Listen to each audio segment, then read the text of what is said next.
I realized why Americans don't travel abroad. I realized why they don't live in other countries. Because it fucking sucks.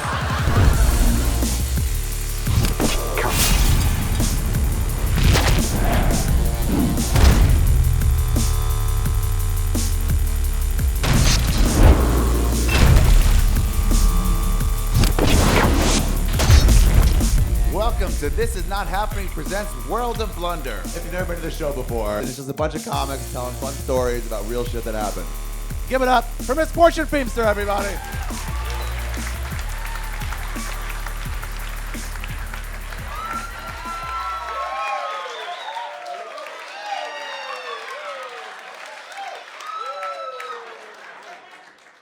It's like I'm home. Oh, God. It does feel like I'm home because I've always felt like I'm like a Tuesday night stripper. Like, you guys, well, by now you've heard my accent. You know I'm not very sophisticated, so there's that. I'm from North Carolina.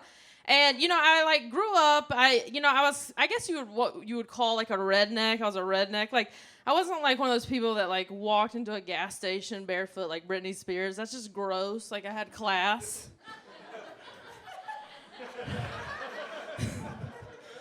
I was like one of those people that drank out of a mason jar, Like, I was like and that was before it was like cool. Like, now it's cool to drink out of a mason jar, People do it because it's vintage. They want to feel like they're in a Mumford & Sons video.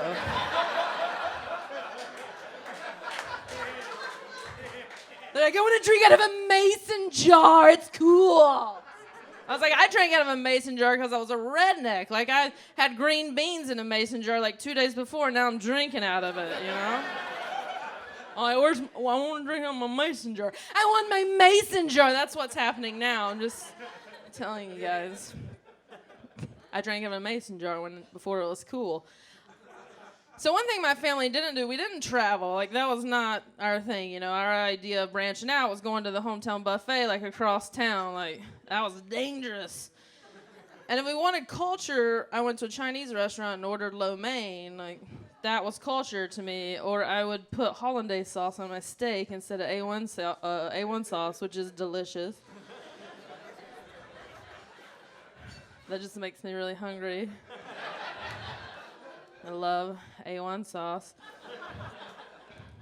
So, we definitely didn't leave the country. That was crazy. Once when I was young, I asked my dad what abroad meant, and he looked at me like I was stupid, like, duh, it's a hot chick. And I was like, yes. That sounds exactly right. So by the time I graduated college, yes, that did happen. I was like, I need to broaden my horizons. I need to go see the world. And, like, Mexico doesn't count, because, like, it's right next door. And it's, like, it's not sophisticated. You can, like, get, like, a six-pack of beer and a hooker and a box of chiclets for, like, $3, And you can use a Groupon on top of that. So I was like, I need to see the world. So I decided I was going to move to Spain, which was not a great idea. I'm like, why? And not only was I going to travel there, I was like, I'm going to live there for an entire year. I'm going to pick a place where they don't speak English. That's fun. No, it's not. So when I arrived to Spain, I realized why Americans don't travel abroad. I realized why they don't live in other countries. Because it fucking sucks. I'm like, why am I an asshole because I want more ice in my drink, Why do I have to pay 75 cents to use your shitty-ass public restroom? I mean, I was glad that, like, their gypsies and vagrants didn't murder you like they, the ones do in America. They'll just fucking kill you. These guys will just steal your purse when you go to the bathroom. And, by the way, I used to carry a purse all the time before I went to Spain. I was just walking down the street, me and my purse.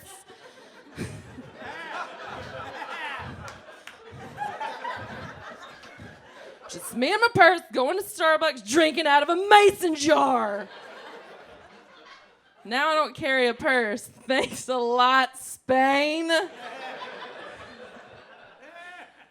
So I arrived in Spain. The thing about living in Spain is, like, you want to, like, blend in, you know? And I stuck out like a sore thumb. And by sore thumb, I mean a fat, curly-haired, tall American who everybody stared at everywhere I went. And it didn't help that we had gone to war that year with Iraq, and so everyone hated America. It was awesome. So everywhere I went, like, people didn't even wave at me. They just were like this immediately. I was like, cool, I'm pretty sure that's not how you say hola. So to make, like, this travel experience even greater, I was like, you know what? I want the full experience. I'm going to live with a native Spaniard. This sounds, like, awesome. We can, like, habla español, todos los días. That's every day in Spanish, ma'am. Thank you. God, some people have no culture. So I was like, I'm going to live with a native Spaniard. So I get to her apartamento. That's apartment. And she wasn't there, so, like, I had to end up waiting outside her door for an hour with, like, 3 huge suitcases and my purse.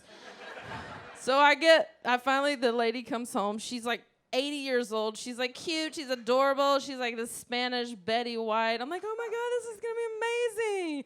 I'm living with the Spanish Betty White. And she was, like, she really took to me, too. And so, like, she took to me, like, too soon. Like, 3 hours, within 3 hours of being there, I walk into the den, and she's sitting on the couch, and she is there, but her hair is no longer with her.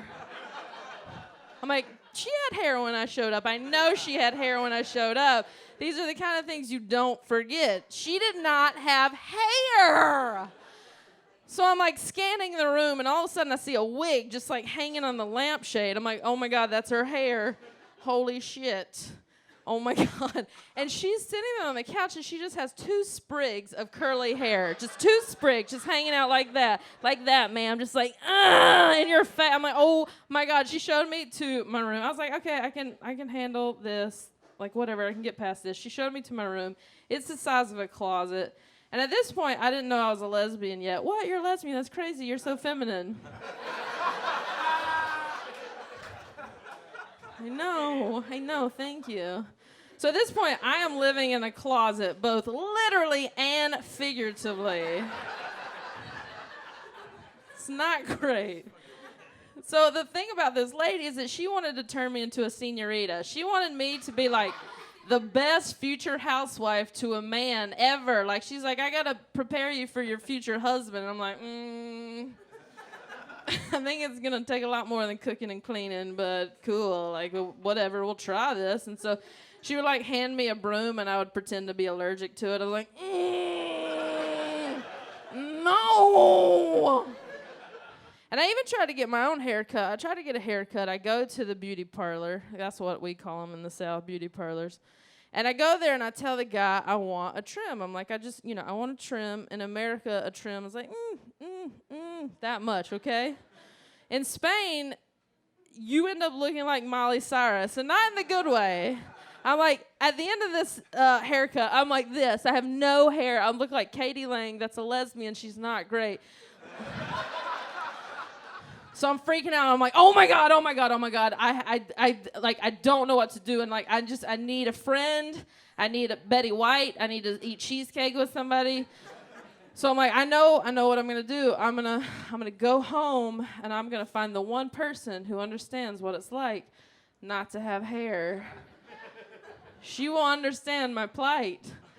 So I get home, and I walk in the door, and I'm ready to be like, hey, we're in this together. We both don't have hair now. We're BFF forever. And she sees me walk in the door, and she looks at me like this. I'm like, excuse me? And then she says, que fea, which I don't know if you know what this means. Que fea means how ugly. She said, how ugly. I'm like, you have 2 sprigs of hair. You have 2 fucking sprigs of hair. I will fucking shank you. I will kill you. I will shank you, you fucking 2 sprigs of hair.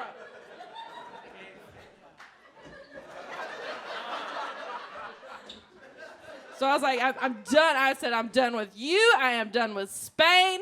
I will never live abroad again. I was like, I'm going to fucking Mexico because I love hookers and I have a Groupon.